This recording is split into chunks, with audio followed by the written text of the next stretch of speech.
खैबर पख्तूनख्वा में security forces जा धार ऑपरेशन नव दहशतगर्द मारिजी विया। DGISP जो चवण आहे त सिक्योरिटी फोर्सेस तेरावार इलाके में ऑपरेशन कयो, जंहिं दौरान घुरबल दहशतगर्द नजीब उर्फ अब्दुल रहमान ऐं अशफाक उर्फ माविया समेत 7 दहशतगर्द मारिजी विया। मारिजी वियल दहशतगर्दनि वटां बारूदी मवाद हथियार हथ कया विया आहिनि। लकी मरवत में ऑपरेशन दौरान 2 दहशतगर्द मारिजी विया। पाक फौज दहशतगर्दी जे क़ाफ़िला पुरअज़म आहे। वज़ीर आज़म शहबाज शरीफ चयो आहे त मुल्क मुआशी तौर दुरुस्त रुख में हली रहियो आहे। बजट में अवाम खे रिलीफ ॾियण लाइ क़दम खंया पिया वञनि।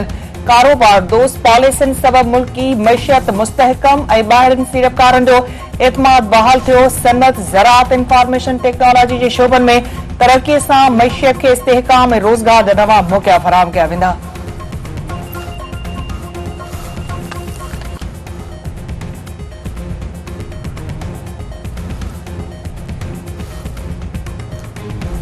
ने वो सोच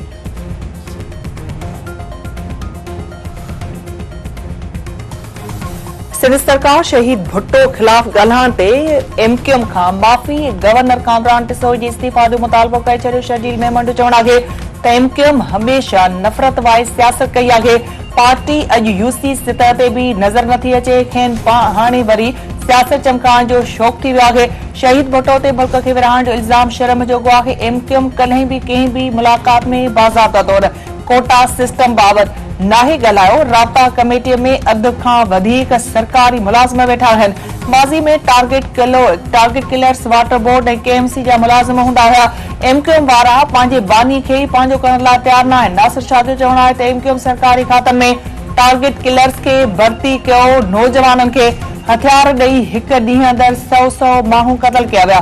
MQM जी मुनाफ़िक़त ऐं नफ़रत जी सियासत छॾण जो तासुर ग़लति साबित थियो आहे।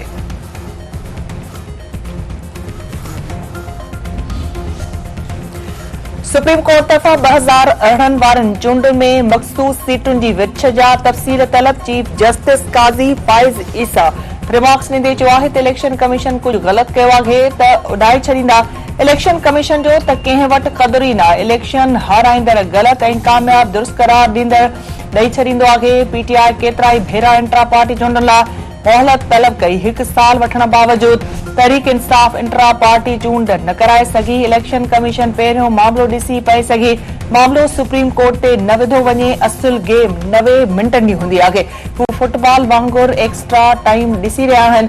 वज़ीर आज़म तौर दरख़्वास्त ॾिनी वई त इंट्रा पार्टी चूंडुनि लाइ साल ॾिनो वञे। मुल्क जी अवाम पेट्रोलियम शयुनि जे अघनि में इज़ाफ़े खे रद्द करे छॾियो। शहरनि जो चवणु आहे त पेट्रोल जे अघनि में इज़ाफ़े सां महांगाई जो नओं तूफ़ान ईंदो। पेट्रोल जा अघ फौरी तौर वापसि वठी ग़रीब माण्हुनि खे रिलीफ ॾिनो वञे।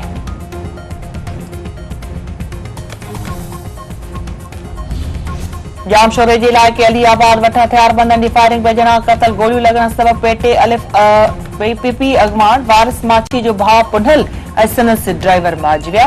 लाश अस्पताल मुंतक़िल।